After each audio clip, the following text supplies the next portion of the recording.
Alright, if you're going to learn how to heal, there are a few prerequisites. First, don't eat the day of the healing. If you can, do 24 hours prior, and if you really can, do 3 days prior on a water fast. I have another video called Crucify the Higher Ego, 3-day water fast, that'll teach you that. The second thing, never ever ever use this for evil. This healing process is something that you can do dark things with, so don't ever use it for evil, ever. 3, never charge for this. If you use it on people, do it with love. Don't charge, okay? So, you've been fasting, you're starting to feel your energies rising within your body, and you feel the love necessary to heal someone. Depending on where the person needs to be healed is where we're going to draw our energy from. So have the person lie down in front of you.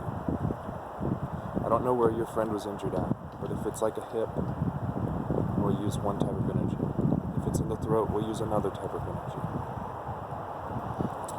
So, first things first, get them calm, get them peaceful, get them laying there, relaxing music, something like that on.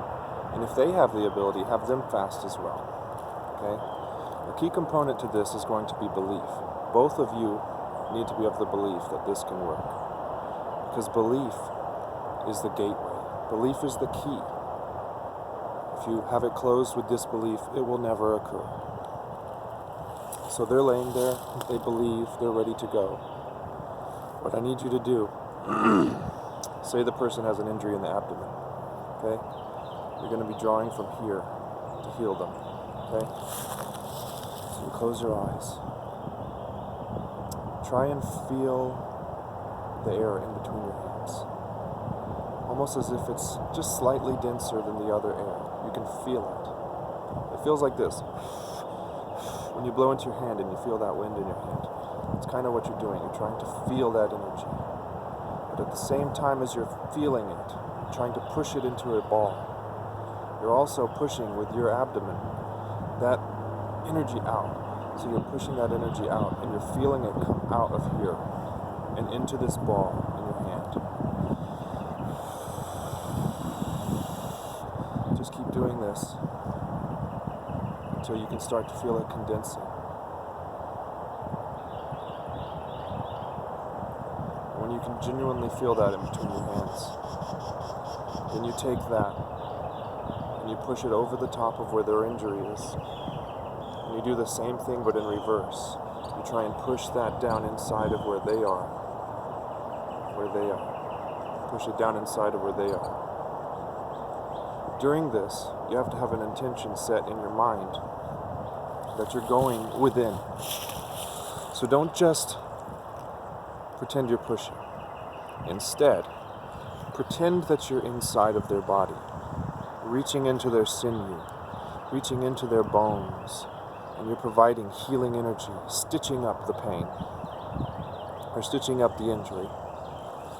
And the whole time, you have a link coming from here, out, and into your focus, and down.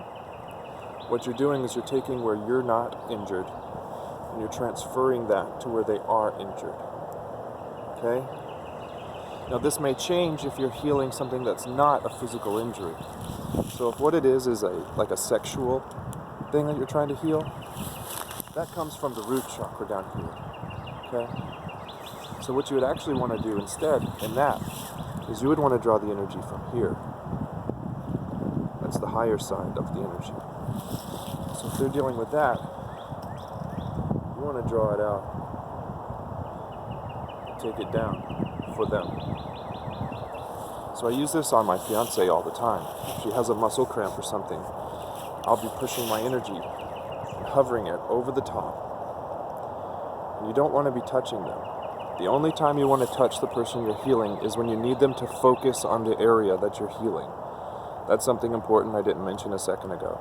They need to keep their intention and their focus also on the area that needs to be healed. So both of you are focusing. Okay? So like if she's injured here, all I want to do is very lightly touch the spot where I want her to focus so she can feel it. Then you don't touch again. You just hover over the top. Hover over the top. And you can feel it. Your hairs will start to stand up when you have that energy going. I don't know if you can see my hairs, but they're starting to stand up.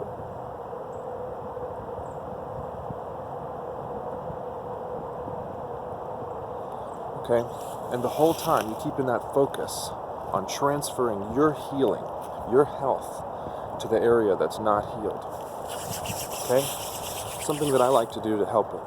I do this before I get started. To kind of get that feeling going. And if you're having trouble feeling and focusing that energy, what you can do is you can take your hand, lightly trace it. Try and remember what that feels like. Then stop doing it and continue trying to feel as if you're doing this. And when you can feel it, that's energy moving around.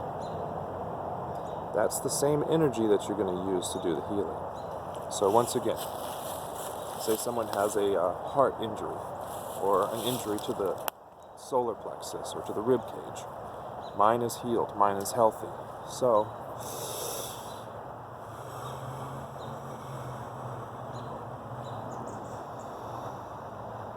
I'm focusing it into my hands.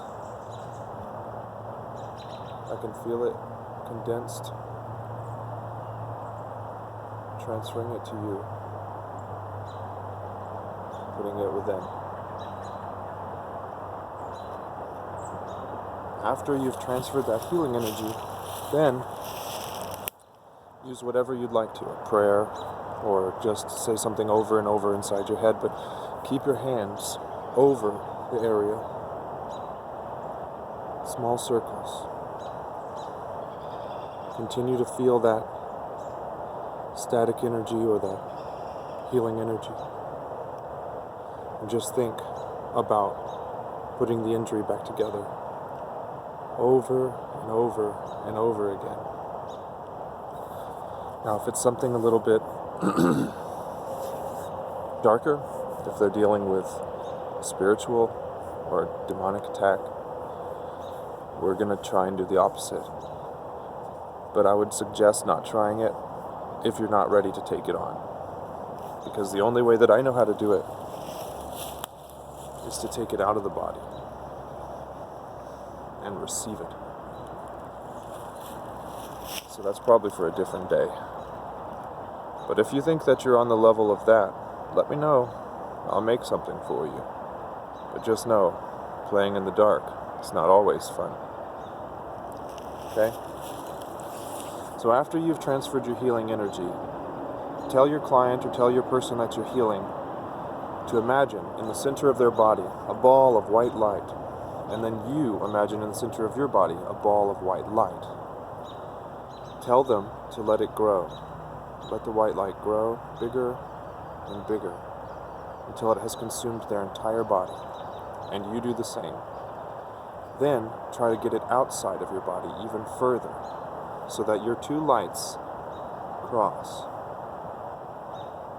And the most important thing after you're done is to tell the person you are now healed. And then to tell them to fast for a day. That part's very important. It lets the spirit do what it needs to do. I truly hope this has been helpful because you're not here to speak to, and it's hard to teach you something like this without being able to put hands on. But let me know if this helps you in your healing journeys. Love.